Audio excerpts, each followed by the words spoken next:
Bonjour.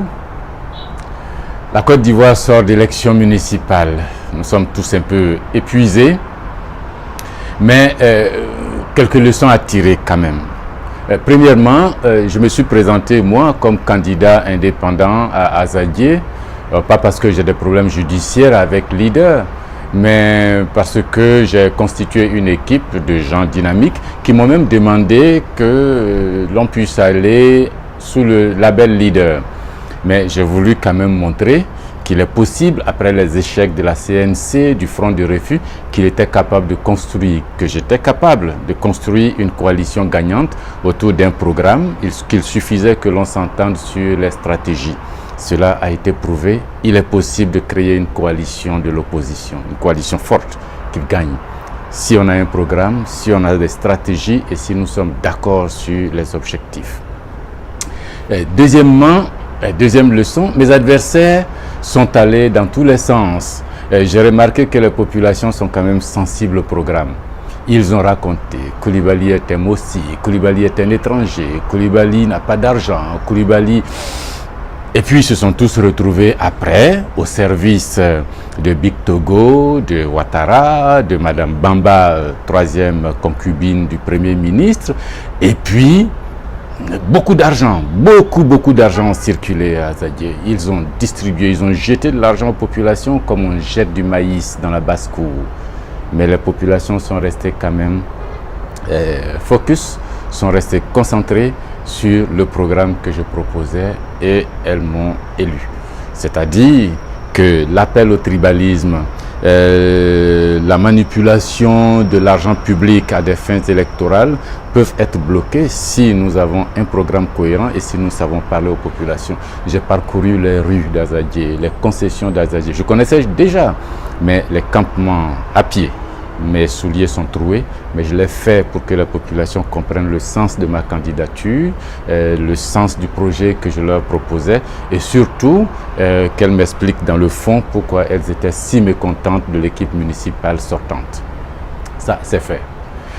Troisième leçon, c'est que si à Azadié les choses se sont déroulées sans embûche, ailleurs en Côte d'Ivoire, c'est encore la crise, encore des morts d'hommes, encore des violences, encore des destructions de vies humaines et des destructions de matériel. Ça, c'est dommage. Et ça me ramène à la première remarque que je fais depuis Marcoussis, depuis la mise en place de cette commission électorale. Elle n'est pas bonne. Elle n'est pas capable d'organiser des élections sans palabre, des élections sans crise, des élections sans contestation, des élections sans conflit. Et je l'ai dit et je répète encore une fois, il est temps que la classe politique ivoirienne, non, les hommes politiques, non, les politiciens ivoiriens comprennent qu'on ne peut pas être joueur sur le terrain et être en même temps arbitre dans la touche. La commission électorale doit être indépendante. Les hommes politiques doivent sortir de cette commission électorale. Elle doit être technique, elle doit être administrative, elle doit être autonome. Vous ne pouvez pas être candidat et en même temps être à la commission électorale. À Azadié, on a verrouillé, on a surveillé. Les commissaires eux-mêmes ne connaissaient pas très bien la loi, ne connaissaient pas très bien le fonctionnement. À plusieurs reprises, on a appelé le ministre Auguste Mirmont qui a dû expliquer à ses agents qu'effectivement la loi autorisait les délégués à faire certaines choses dans les bureaux de vote. La commission électorale n'est pas bonne. J'invite et le gouvernement et les hommes politiques, les femmes politiques et les partis politiques et même le peuple de Côte d'Ivoire à admettre une fois pour toutes que cette commission électorale doit être remplacée par une commission indépendante dans laquelle il n'y aura aucun homme politique.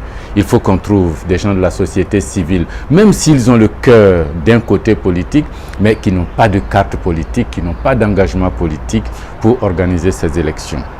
Les résultats doivent être proclamés dans les lieux de vote, qu'on n'ait pas à transporter des urnes sur des kilomètres, que les populations soient présentes au moment du dépouillement, au moment du décompte, que ce soit les présidentielles, les législatives ou les municipales, et que les résultats proclamés, que la commission électorale ne se contente que de faire de l'arithmétique. C'est possible, ça se fait ailleurs et ça marche. Mais chaque fois qu'on n'a pas bien compris la loi, que les urnes doivent être transportées, c'est la crise. Et puis enfin, le code électoral doit être modifié. Il n'est pas possible d'avoir une commission indépendante si toutes les décisions de la commission électorale sont prises par décret du président de la République. On donne le contrôle de la commission électorale au président de la République. C'est le point de rupture entre Coulibaly et ceux qui font de la politique en Côte d'Ivoire. Ils ambitionnent tous de remplacer Bakayoko, Mirmont, Gervais par leurs gars. Non, il ne s'agit pas de remplacer des hommes par d'autres hommes. Il s'agit de changer le design de la commission électorale, de changer la forme institutionnelle de la commission électorale, de réécrire le code électoral pour donner une place autonome, indépendante à la commission électorale. Voilà, à mon avis, ce qui pourrait éviter que 2020 conduise à une crise, que les élections conduisent à des conflits et à des morts d'hommes. C'est dommage, mais pour une fois, j'invite tout le monde. La commission électorale indépendante, telle qu'elle est prescrite par la Constitution, doit être indépendante du gouvernement, indépendante des politiciens. Voilà pour quelques leçons tirées de ces municipales. Merci à tous ceux qui y ont participé. Merci, félicitations à ceux qui ont gagné. Et condoléances à ceux et aux familles qui ont perdu des leurs.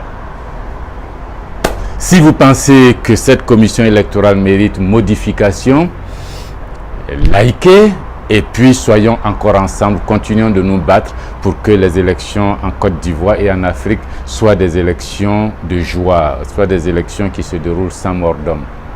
On peut le faire, nous on l'a fait à Zadier. Partagez alors, partagez pour que nous soyons nombreux pour cette cause. Merci.